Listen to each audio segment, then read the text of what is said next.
আশা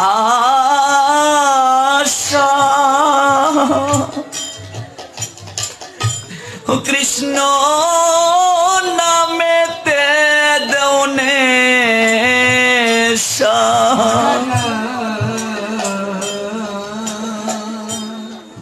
সাররে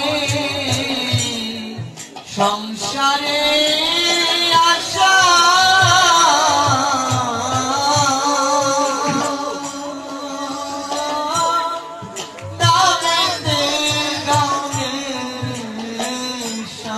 ও সাররে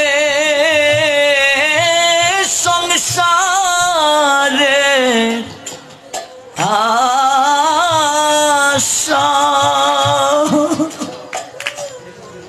ও কৃষ্ণ নামেতে দেওনে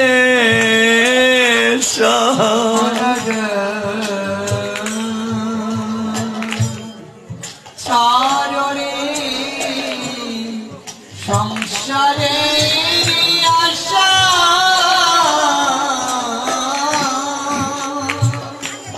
কৃষ্ণ নামেতে গৌনে রে কোন কামিনী কাঞ্চন পাইয়া মনরে তুমি রইয়াছ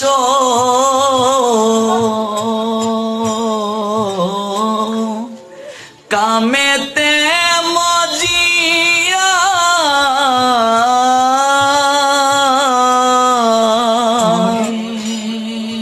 কোন কামিনী কাঞ্চন পায়া হরি বল হরি বল হরি বল রইয়াছ তুমি কামেতে মজিয়া রইয়াছ তুমি কামেতে মজিয়া একবার ভাবো যে কামিনীর কুলে শয়ন করছো হ্যাঁ গোবিন্দ ভুলে আর যে ধন নিয়ে আসো না এই ধনকে তুমি আঁকড়ে ধরে আছো মজে আছো আনন্দ রসে একবার ভাবো মনরে কোন কামিনী কাঞ্চন পাইয়া মনরে রইয়াছ তুমি কামেতে মজিয়া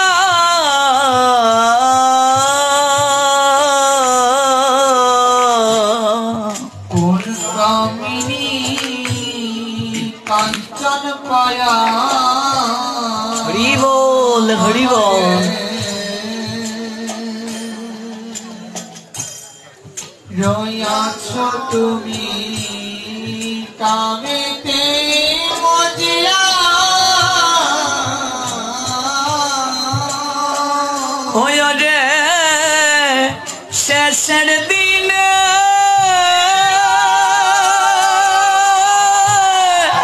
যমদূত নিবে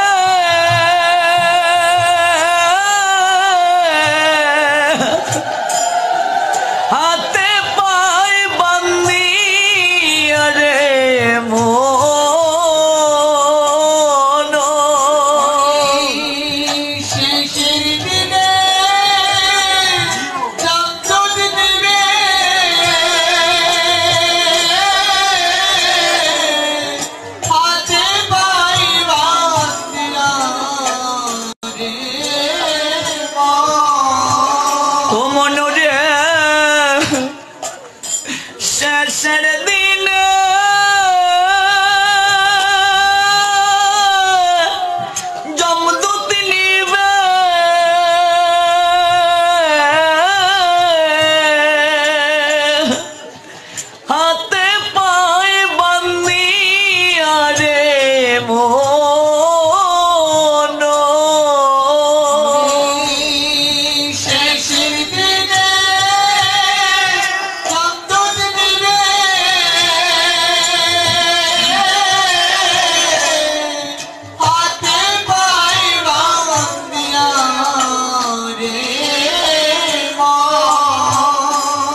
সংসারের আশা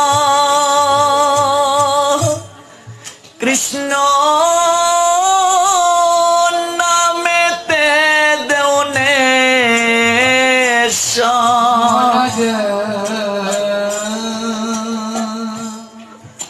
সাররে সংসারে আশা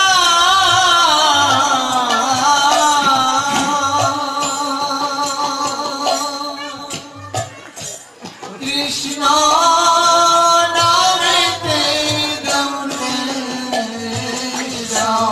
তুমি পুজি আনিলাই সুলয়ানা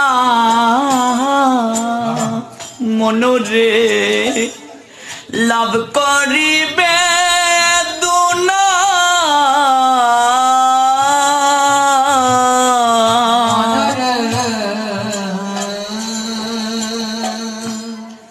পুজি আনলে সুলয়ানা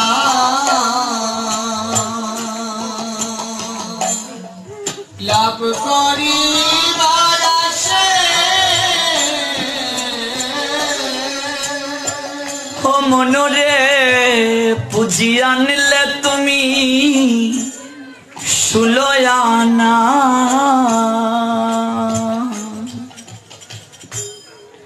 লাভ করিবার আশে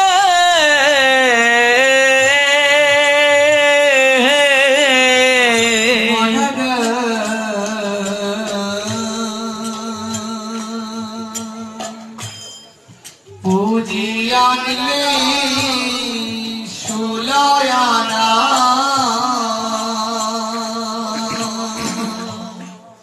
লাভ করিবার আশে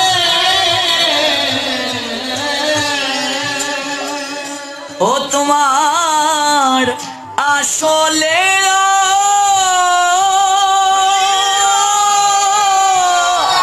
আসল মিলে না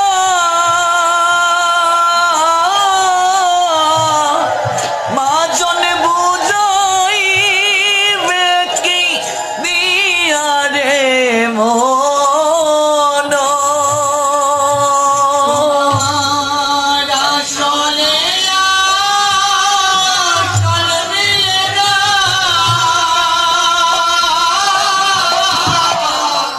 মাঝার বুঝায় মিশে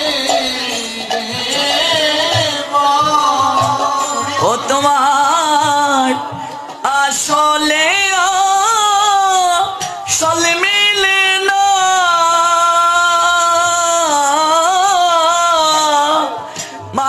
মাজন বুঝাইবাই কি দিয়া রে মন আসলে আসল মিলে না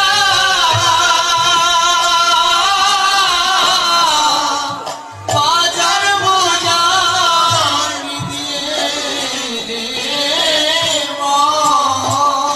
ও মন নামেতে দেওনে আসলে আসল মিলে না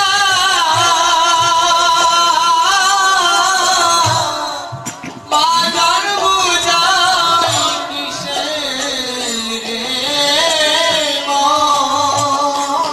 কৃষ্ণ নামেতে উৎসরো রে সংসারে আশা ও কৃষ্ণ নামেতে দেওনে সাররে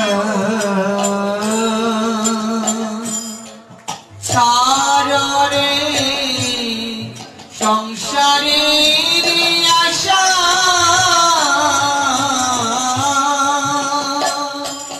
কৃষ্ণ নামেতে গণেশা একবার ভাবো মা, জগতে জানিয়ে এসেছি পুঁজি আনলে 16 আনা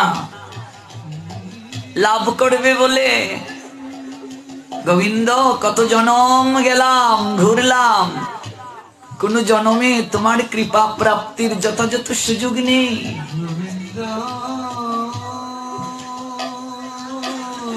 যথাযথ ভাবে যেন 16 আনা ভজন করে তোমার কাছে ফিরে আসতে পারি প্রভু।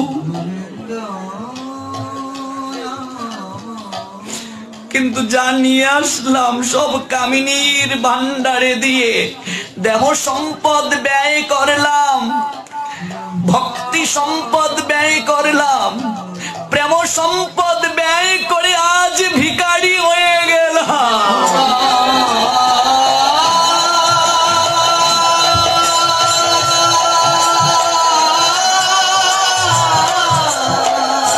একবার ভাবো মা, কি দিয়ে বুঝাবে মহাজনকে?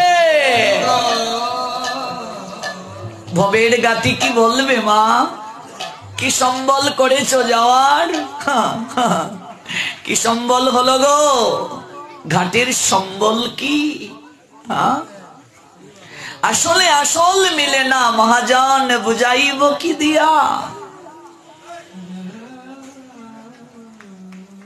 একমাত্র নামে নেশা দাও, সাধু সঙ্গে দাও নেশা। কেউ সঙ্গী হবে না গো মা, কেউ নয়, কেউ নয়। আমাদের সনাতন সংস্কৃতিতে একটা রীতি আছে, আমরা নৌকা পারাপারের টাকাকে না দিয়ে আসি না। এটা আমাদের হিন্দুদের একটা খুব গুরুত্বপূর্ণ নিয়ম। পারাপার হয়েছে, টাকা না থাকলে পরের বার দিয়ে আসে যে আমি খেয়া পার হয়ে গিয়েছিলাম। এটা আমরা খুব বেশি মানি, কারণ আমরা জানি সৃষ্টির আদিতে একটাই বাহন ছিল, নৌকা। গোবিন্দের চরণ তরি, ওই তরি দ্বারাই এই ভব নদী পার হতে হবে মার, কিছু দ্বারা সম্ভব নয়। সেদিন একা একা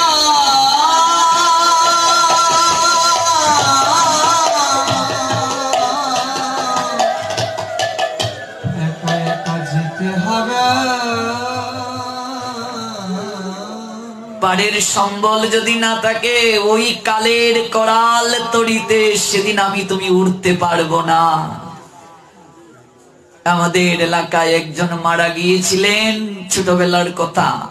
একটা কাঁচা পয়সা কয়েন দিয়ে দিয়েছে, অনেক আগের কথা তো। 1 টাকা কয়েন মানে অনেক। তখন আমি খুব ছোট, তখন 20-25 বছর আগে 1 টাকা মানে এখন না 1 টাকার ডিমান্ড নেই, কিন্তু 1 টাকা দিয়ে অন্তত 2টো বিস্কিট পাওয়া যেত, আইসক্রিম পাওয়া যেত।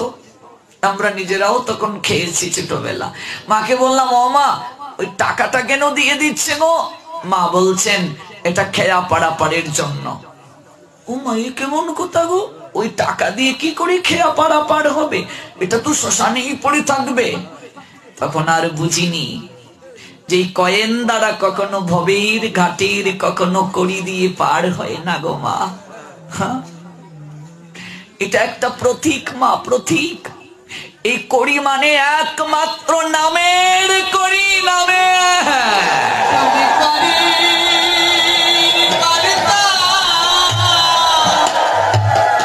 আমি শুনি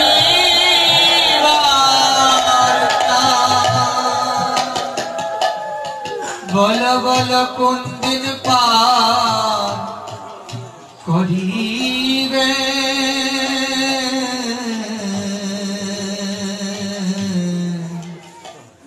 সেদিন কবে হবে? প্রস্তুতি নাও বাবা, প্রস্তুতি।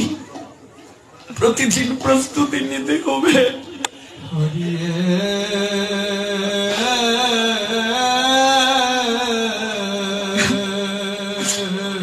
কার জানি কখন ডাক এসে যায়, কেউ আমরা বলতে পারি না। বলো সেদিন কবে হবে? অন্তত নয়নের জলে অঞ্জলি দাও গোবিন্দের চরণে। এভাবে কাজে আসা যাওয়া তোমায় ডাকা হলো না,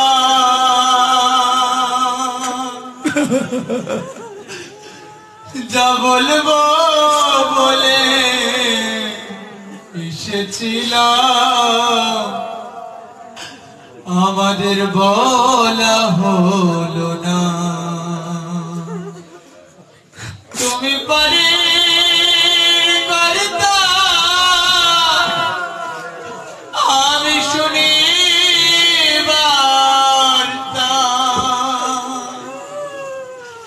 তুমি পারি করতা আমি শুনি বার্তা। বলো বলো কোন দিন পার করিবে,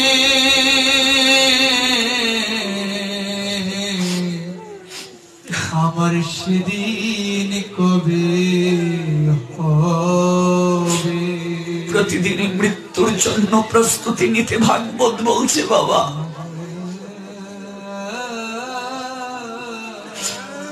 অর্থবিত্ত বৈভব কিচ্ছুটি সঙ্গে যাবে না, সেদিন কবে হবে। একমাত্র হরি নামের কড়ি যার সঙ্গে আছে সেই কেবল নিতাই গৌরের নৌকায় উঠতে পারবে। হাতে লয়ে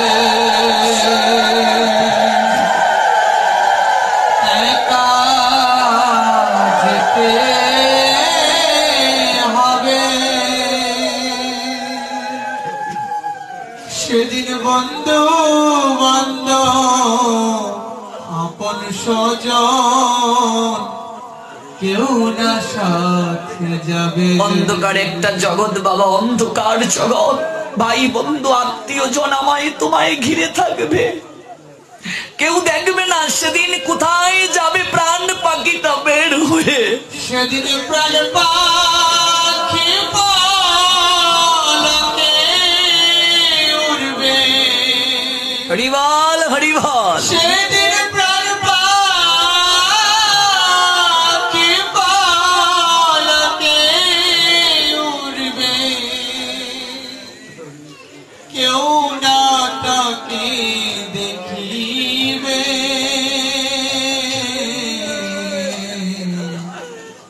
সেদিন কবে হবে।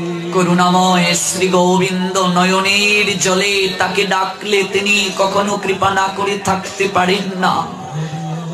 আমরা কলিহত জীব, তাকে দেয়ার কিছু নাই। মাগো কেবল একটাই সম্বল, দুফুটা নয়নের জল ভক্তি বলে অর্পণ করো গোবিন্দ চরণে।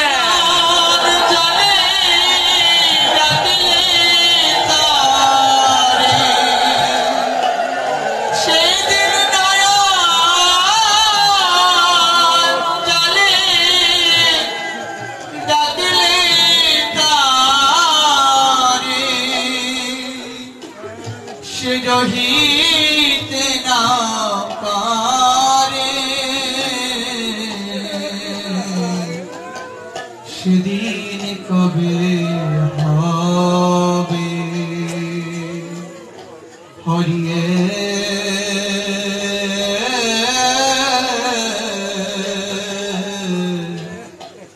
আমার সেদিন কবে হবে। একবার ভাবো মা, একবার ভাবো কি করতে পারলাম। আসা যাওয়া শুধু আসছি আর যাচ্ছি, তোমায় ডাকা হলো না। প্রাণ ভরে বদন ভরে একদিন হা গোবিন্দ বলা হলো না। যা বলবো বলে এসেছিলাম, আমাদের বলা হলো না। তুমি পারি করতা আমি শুনি বার্তা, তুমি পারি করতা আমি শুনি বার্তা। বলো বলো কোন দিন পার করিবে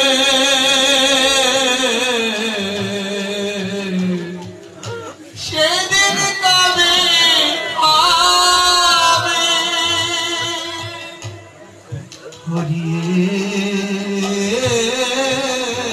আজকের রাতের মতো যতগুলো রাত মা আমার আপনার জীবনে এসেছে, আজকের রাতের মতো এই সাধু সঙ্গের যতগুলো রাত আমার আপনার জীবনে এসেছে, এগুলোই কেবল হিসাবের খাতায় স্বর্ণাক্ষরে লেখা থাকবে।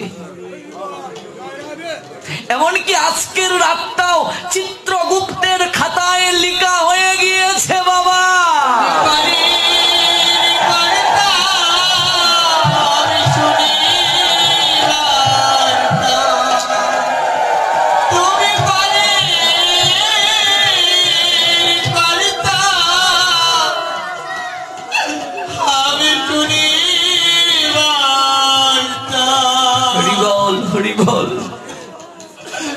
বলো বলো কোন দিন পার করিবে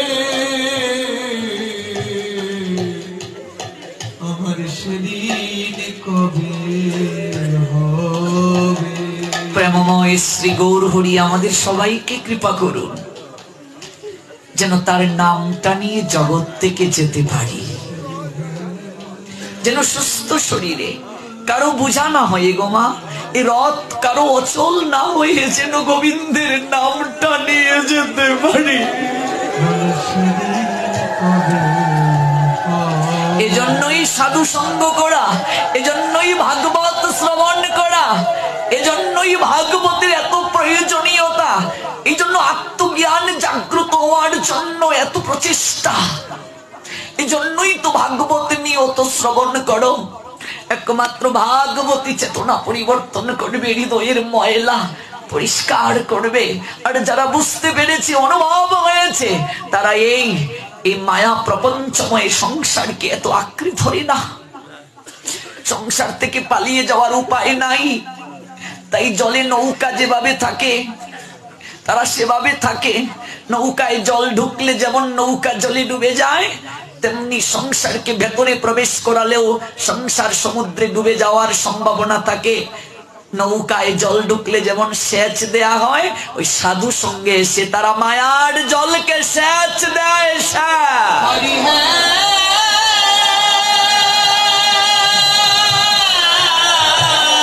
হরিবল হরিবল।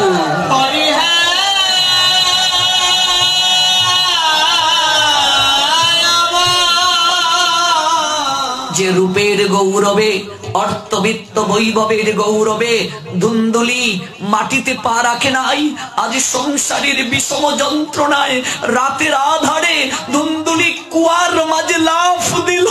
সেদিন সোনার রঙ হবে লাফ দিয়েই কি রেহাই পেয়েছে বাবা? আত্মহত্যা মহাপাপ, দেখো না তার কি গতি হয়। তুই যেদিন পুরে ছলনা করে কখনো মহৎ কাজ করা যায় না, ভগবানের বিরুদ্ধে গিয়ে মহৎ কাজ করা যায় না। নিজেকে চালাক ভাবলে হয় না, নিজেকে ক্ষমতাধর ভাবলে হয় না। সময় সবার থেকে শক্তিশালী। ভাগবত বলে কেবল অপেক্ষা করো সময়ের জন্য, দেখবে সকল কিছু পাবে। রাতের আধারে ধুন্দুলি ঝাঁপ দিল কুয়ার মাঝে, আর কুপুত্র বেশ্যালয়ে চলে গেল। 5 জন গণিকাকে নিয়ে সে দিন কাটায়, এটাই তার কাছে আনন্দ। আর পিতা চলে গেল ত্যাগী জীবন নিয়ে, ভ্রাতা গোকর্ণ সেও তীর্থে গেল। এই সংসারে আর থাকার পরিবেশ নাই। মা ঝাঁপ দিল কুয়ার মাঝে, পুত্রের হাতে আর কত মার খাবে। আর কেঁদে কেঁদে ঝাঁপ দেওয়ার আগে বলল, ওরে সংসারী জীব, দেখো দেখো এই দেহটাকে কত আমি যত্ন করে রেখেছি, আজকে সেই দেহটাই আমি শেষ করে দিলাম কুয়ায় ঝাঁপ দিয়ে। চিতার নাই উঠলে পরে পথ পাবি না অন্ধকারে, একা একা যাবি রে ভাই, যা করে নিতা। এদিকে গোকর্ণ সে তীর্থ পরিক্রমা করছে মহানন্দে, অনুভব তার ঈশ্বর প্রাপ্তির অনুভব। পিতাকে আত্মজ্ঞান প্রদান করে অনন্তকালের পথে চালিত করেছে। এটাই তো সন্তানের দায়িত্ব। সন্তান লাভ কেন করা হয় গো? কেবল কি বৃদ্ধ বয়সে খাওয়াবে বলে, লাঠি হবে বলে? এটা তো সন্তান করবেই। এই দেহটা পিতামাতার মিলনে আসা, এটা পিতামাতার প্রতি দায়িত্ব, সন্তানের দেখাশোনা করা, সেবা করা। কিন্তু এটা সন্তান প্রাপ্তির আসল উদ্দেশ্য নয়। সন্তান প্রাপ্তির আসল উদ্দেশ্য হচ্ছে পিণ্ড দানের মাধ্যমে, সৎকর্মের মাধ্যমে পুত নামক নরক থেকে পিতামাতাকে উদ্ধার করে গোবিন্দের চরণ পাইয়ে দেয়া।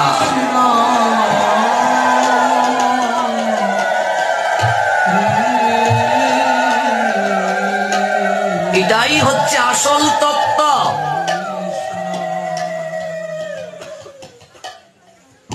রাতের আধারে কুয়াতে ঝাঁপ দিল, বেশ্যা লয়ে গেল ধুন্দুকারী।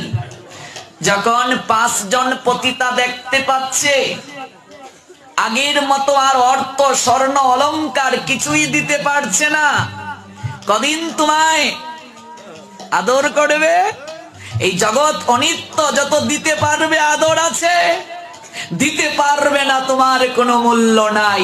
যতদিন করে জন ধন উপার্জন, ততদিন বসে থাকে নিষ্পরিজন। পরে যখন বৃদ্ধকালে জীর্ণ হয়ে দেহ, ডেকেও জিজ্ঞেস করে না কেহ।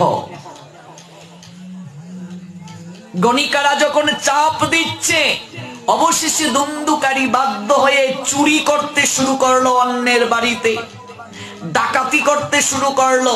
চুরি করে কারো স্বর্ণ অলংকার, ধন রত্ন, ঐশ্বর্য এনে পতিতালয়ে দিচ্ছে। কোনদিন চুরি করে কিচ্ছুটি পায়নি, কোনদিন বা ধরা খেয়ে মাইর খেয়ে ফিরে এসেছে। 5 জন পতিতা, তারা ভাবছে ওকে দ্বারা আর আমাদের কিছু প্রাপ্তি হবে না, ওর পিতার কোনো কিছু নাই। তাছাড়া ও যদি কোনো জায়গায় গিয়ে ধরা খায় আর ও মাইর খেয়ে যদি আমাদের নাম বলে দেয়, তাহলে আমাদেরও রাজার দরবারে প্রাণদণ্ড যাবে। তাই ওকে বাঁচিয়ে রাখা যাবে না। চলো, 5 জন বুদ্ধি করছে, ওকে মেরে ফেলাটাই আমাদের প্রধান কার্য হবে। কি ভাবছো তুমি? কর্মফল থেকে রেহাই পাবে? কি ভাবছো? কর্মফল থেকে কেউ রেহাই পাবে না। বাবা মার গায়ে হাত তুললো, মাটা মনের দুঃখে গিয়ে মারা গেল কুয়ায় পড়ে, বাপটা সংসার ত্যাগী হলো, ভাইটা তীর্থে গেল। রাতে ঘুমিয়েছে 5 জন, তার নাসিকা এবং গলাটা চেপে ধরলো, শ্বাস প্রশ্বাস নিতে পারছে না। কেবল একটা শব্দ, আলতু আলতু, এত ধন রত্ন ঐশ্বর্য তোদেরকে দিলাম, শেষ পর্যন্ত আমারই প্রাণটা তোরা কেড়ে নিতে চাচ্ছিস।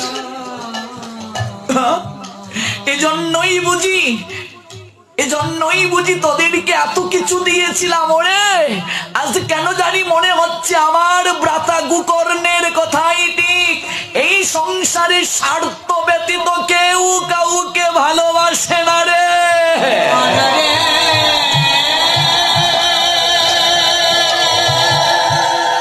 স্ত্রী যদি স্বামীর চাহিদা মেটাতে না পারে, সেই স্বামীকেও স্ত্রী ততটা ভালোবাসে না। স্ত্রীকেও স্বামী ততটা ভালোবাসে না। সংসারটা এমন এত বৈচিত্র্যময় সংসার, আর দেহটা অচল হয়ে গেলে তো হয়েই গেল। এবার দেহটাকে কেমন করে গায়েব করবে? তাই কিছু কাঠ এনে আর কর্কটা এনে ওই দেহটাকে আগুনের মাঝে জ্বালিয়ে দিল। হরি বল।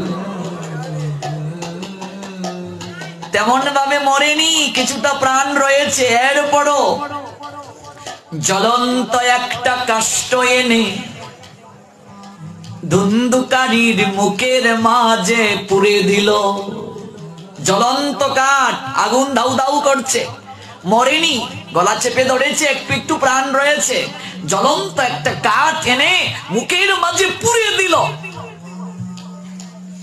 আর দেহটার মাঝে আগুন ধরিয়ে দিল।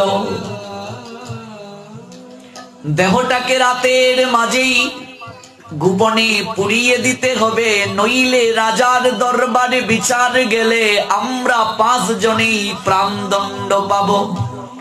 আর ওর নিকট থেকে সারা জীবন যত কিছু আমরা সঞ্চয় করেছি এগুলো নিয়ে ওই জায়গা থেকে পালিয়ে যাব।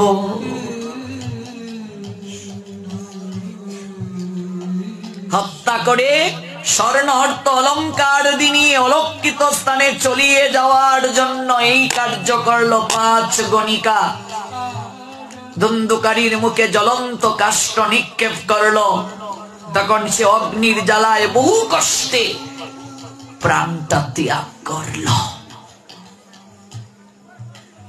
যাওয়ার সময়ে ধুন্ধুকারী জগৎ জীবীকে আলতু আলতু করে ভালো করে কথা প্রস্ফুটিত হচ্ছে না, বলে গেল, তোমরা কেউ আমার মতো কখনো পরকীয়ায় জড়াইও না। হরিবল হরিবল।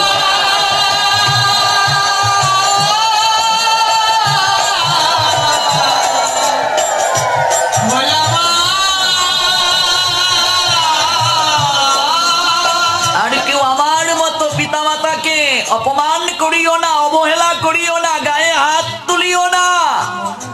পিতামাতার গায়ে কেউ হাত তুলিও না।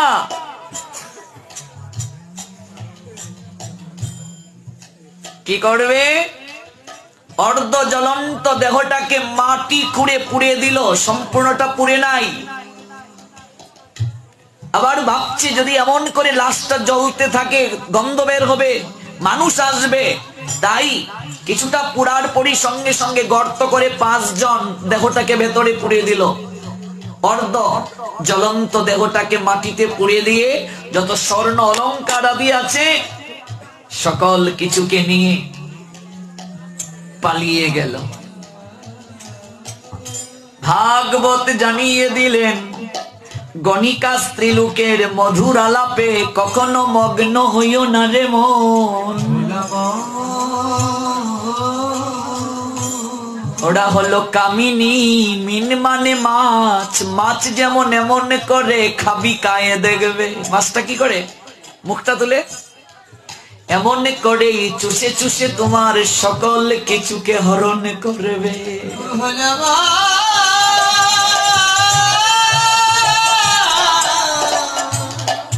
কত ভাবুক, কত আচার্য, কত ঋষি, কত মুনি, কত সাধক, যারা ওদের একবার ফাঁদে পড়েছে, ভজন জীবন যৌবনে বিসর্জন করে ওরা নিম্ন গতি প্রাপ্ত হয়েছে।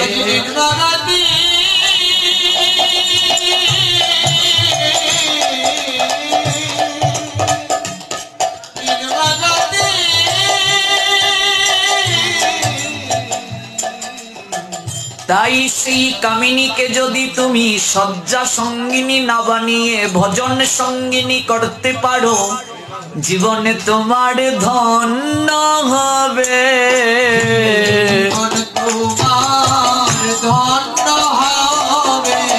জীবন তোমার ধন্য হবে, জীবন তোমার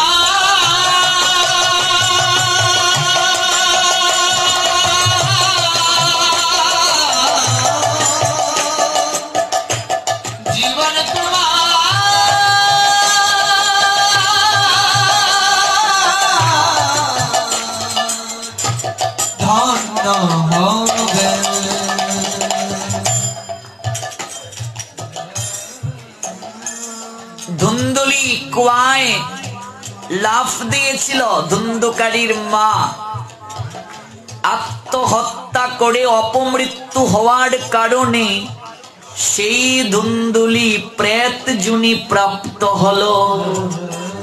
তার আত্মা কোথাও ঠাই পাচ্ছে না।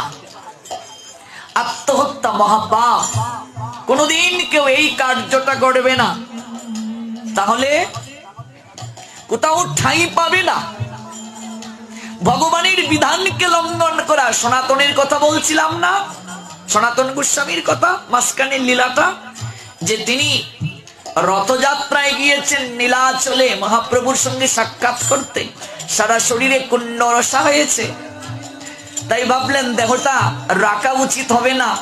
অনেকেই অন্যরকম কথা বলছে, মহাপ্রভু আমাকে দেখে প্রেমালিঙ্গন করেন, তাই রথের চাকার নিচে প্রাণটাকে ত্যাগ করব। মহাপ্রভু গিয়ে সনাতনকে বললেন, যেদিন তুমি সংসার ছেড়ে এসেছিলে সেই দিন থেকে তোমার দেহটা আমায় সঁপে দিয়েছিলে, ভজনের দেহ, আর এই দেহটাকে এইভাবে তুমি নষ্ট করবে, তা হয় না সনাতন, তা হয় না, তা হয় না। আসো তুমি আমার বুকে আসো। সনাতনকে প্রেমালিঙ্গন দিয়ে মহাপ্রভু কুণ্ডরসা থেকে ভালো করলেন, আর সনাতনীর মাধ্যমে জগৎকে জানালেন আত্মহত্যায় কখনো গোবিন্দ প্রাপ্তি সম্ভব নয়। দেহটা বিসর্জন করে গোবিন্দ প্রাপ্তি সম্ভব নয়, বরং এই দেহ দ্বারা ভজন করে গোবিন্দ প্রাপ্ত হতে হয়।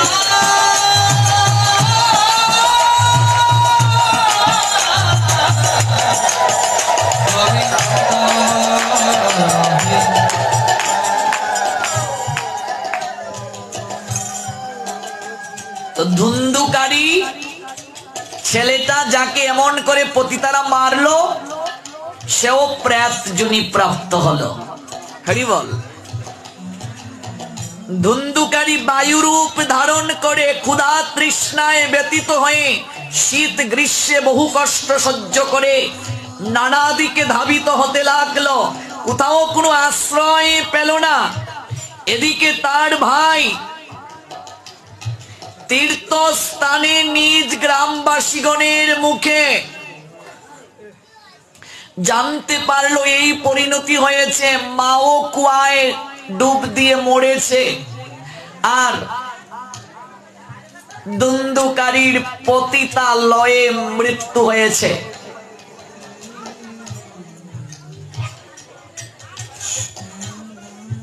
তখন গোকর্ণ ধুন্ধুকারীর এই মৃত্যু যন্ত্রণাটা সে তো সাধু উপলব্ধি করতে পারছে। সাধু তো সরল হয়, পরোপকারী হয়। তখন সে ভাবছে, এরপরও তো আমার ভাই, পিতা তাকে স্বীকার করেছেন পুত্র বলে, আমারও তো একটা দায়িত্ব আছে, কিছু না কিছু করা প্রয়োজন। 12টা বেজে গেছে, আগামীকাল শুনতে হবে। আগামীকাল ধুন্ধুকারীর সেই আত্মার জন্য, পরা শান্তির জন্য গোকর্ণ কি করেন সেই লীলা শ্রবণ করব। নিতাই গো নিতাই গো।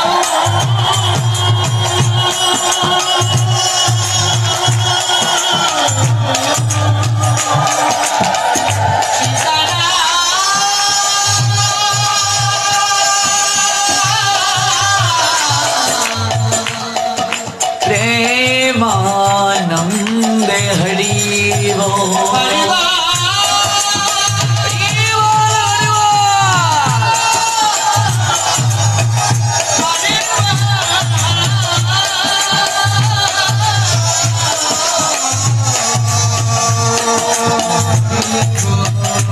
আপনারা অনুকল্প প্রসাদ নিয়ে যাবেন, ভাগবতের দক্ষিণা প্রদান করুন, ভক্তরাই যাবে।